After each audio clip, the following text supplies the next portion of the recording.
Hello everybody, this is Toys R Us and welcome to another edition of What's Happening Wednesday. This is a weekly roundup show that I like to do in this channel, which again gives me the perfect opportunity to do exactly that. Keep you guys updated with things that I found going on in the world of Transformers. I'll let you know what's happening with this YouTube channel and of course my Instagram, which is Toys_R_Us. This is going to be part 1 of 2 because even though it's very close to Christmas, I've still got so much information and news that I want to share with you, and I've got 11 things to start off with today. First thing is Scalper Busters, and for those of you who don't know, or if you haven't checked Hasbro Pulse out recently, for today, so you've only got a few hours to get on top of this. They've been doing an advent calendar thing, and they've been doing different things for every single day. At the moment, they've got some Transformers on. Now, some of these are incredibly low prices. Now, this is just the UK. I believe it's the same as in the US, but obviously the prices will be in dollars. You can see here, this one, for example, that's the full pack of Devastator from Revenge of the Fallen, and it's £125. I've just checked on eBay, they're still being sold for 300 plus. So these are incredibly cheap. Tonkanet is reduced. Of course, the Jurassic Park set's reduced. It's been reduced for ages, but you've got other things there, all on sale. And indeed, I've got more information on more sale items on different websites in a few minutes. But I just wanted to show you that one because this one is time frame management, so basically you can only get these until midnight in the UK, depending on where you are, whereas the others, the sale is on for that little bit longer. Anyway, moving on to other things, what we've got is TF Nation in the UK. We've got a confirmed guest. We have John Paul Bove. He is confirmed for next year's big event, and already I can't wait for that. And again, if you're unsure, there's the dates, 11th to the 13th of August. That is next year. Moving on, nope, not that way. This is the way we're going. And this is a bit bittersweet. This is a bit, people in the UK might only get this joke. This is a bit like the bullseye. Here's the prizes you could have won. Here's some more amazing artwork for the cancelled game that obviously never came to fruition. This is, of course, Heavy Metal. And yet again, another one of the designers and artists has taken to their social media to basically share the images of, unfortunately, this game that just never came to fruition. And I feel a bit sorry for them, because if you have a look at this, so this is RC. If you look at how many different frames and different models and different, I don't know too much about CAD CAM, to be honest, but I can see here that they must have spent absolutely hours going through this process just to get this particular character looking exactly how they wanted it to. And again, it's really interesting, the insights into looking into this. There is loads of other characters as well. Again, both robot and alternate modes. I've just took a few screenshots here. I've got this information as well from TFW 2005. There is an abundance more. There is so much more. What I love here about this Starscream is he's a bit of a mix-up of course, the Bumblebee movie, obviously with the chest piece there, and of course G1, and indeed IDW. He's a complete mashup of all three, and I think he looks great. And the reason again why I'm showing you this is if you have a quick look in a minute at the bottom of the screen, you can see it's got picture numbers. As I say, I only took a few screenshots from this, but that one there, you can see it says 99. So if you go to TFW 2005, there's 99 images, but if you want to go to have a look at the exact place where they've took them from, it's artist T. Darren Choose. And there's a link there, and there's all the information there about him if you want to go straight to it. Once again, I took this from TFW 2005. Okay, a very quick mini recap on this. I'm sure you'll have seen this by now. If you haven't, there's a more detailed video with a lot more pictures on this channel regarding this. Now, 2 reasons why I'm recapping it is, one, just in case people have missed it, but second, and it's such a good point, and I really hope it comes true. If they do continue, which it looks like they will do, and I can't see why they wouldn't, it's a no-brainer. If they've got the molds, all they've got to do is exactly what they've done with Hot Rod and Starscream already, and maybe Hound, just change the colour slightly to match the movie.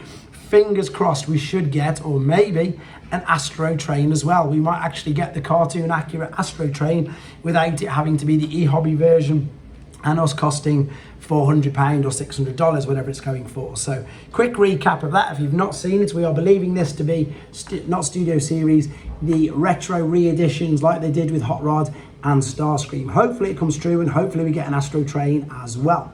Okay, this is great.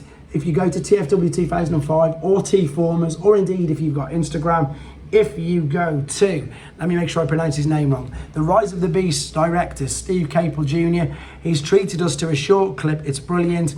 It's an actual video of Peter Cullen doing the Optimus Prime voice, of course, and you can hear it there. It's fantastic, to be honest. If you go to Stephen Capel Jr., type in that on your Instagram, you can see, in fact, if I zoom in for you, it's got the blue tick, so that means he's obviously official. Go to his Instagram and you can watch it. It's just great, and it's so good when you see him doing his voice anyway. Okay, I've got friends, I haven't managed to get one yet, but I've got friends who've said that theirs have been dispatched. But if you haven't ordered one from online, in Canada at GameStop, Holiday Optimus Prime has indeed been spotted in retail. Okay, here comes some more sales or some more scalper busters. So Amazon US at the moment, there are your crossovers. As you can see, they are heavily reduced. We've also got, oh, same picture. We've also got some Legacy. Again, you can see the prices there. It's crazy how fast and how quick that they are reducing all these figures. Some of the prices on here are really, I mean, that's daft. That's so low, $26 for a Voyager class Generation Selects figure. Amazing, amazing deals there. And there's still just a few more. And now for people in the UK, this is crazy as well. I've been on this. If anybody's been on my Instagram, I've been just really, I suppose, promoting this because some of the deals on here are so good. This is in-demand toys. You may have heard me mention these in the UK as well before. You could look, they've got Minerva there reduced to $14.99. She was selling on eBay recently for £75. They're £15 there. So if you've not got one, there's your chance to get one. Red Cog, £17. All of the Legacy Speedy apart from Cosmos is there. Top Gun crossover, £21. Where in a second you're going to see the craziest one, the one that I just couldn't resist and I had to get it straight away. There it is, Titan class Metroplex, the Cybertron version. I've been waiting for that to come down and it's down to £90. When this first came out in the UK, it was retailing at £210 in some shops. It is down to £90. It is still in stock as I speak, and I have ordered one for myself. So if you're in the UK or you want to get, I'm pretty sure they ship worldwide, I'd check it out. In Demand Toys UK. Right, moving on to something, oh, last few on here again, just to see the amazing deals. Moving on to something that I think is fantastic, and I've already said I'm so glad I didn't start collecting them. This is from the New Zealand Mint, and if you remember, they did Optimus Prime, then Megatron, and then Bumblebee. Now they've done Grimlock, and it's the same price. Let me just double check. Is it $99? I think it is. Yeah, $99 New Zealand, and it's Grimlock this time. It's a brilliant coin. It's a silver coin. It's got Grimlock on the front. It's got, that's the actual, of course, image that you're going to see and you're going to get. There is the presentation box, and there is the back of it. And once again, we get to see the lovely Generation 1 artwork. And as I say, I think they're amazing. And I would collect them all, but I'm glad I haven't started because I imagine we're just going to get more and more and more of them. Right, moving on to some third-party stuff, some really good-looking third-party stuff, to be honest. We've got, first and foremost, Magic Square's take on both Gears and Windcharger, and I believe they're going to be selling these in a twin pack. So we've got Gears there with his chest open. I'm not too sure of the names officially from Magic Square. My apologies. I'm going to refer to them by their Generation 1 Transformer names. There it is with it closed, posing mode. There he is with the Megatron. Oh, I love that Megatron as well, to be honest. And now we're going to see their take on Windcharger. And again, in posing mode. Once again, these looks like they're going to be sold in a twin pack together. They look fantastic. And that's how they scale up with some of the other Magic Square toy line. One last thing, this is from Newage, and again, this looks spectacular. I've took this information from T-Formers. The Newage stuff I got from their Weibo account, straight from there. You again just type in Newage Weibo and you can have a look at it. So this is Hawk H51, which is their take on Ironhide. The robot height is 9.8 centimeters. That's tiny. And wait till you see the detail on this. This is probably my favorite version of him. The color scheme looks great.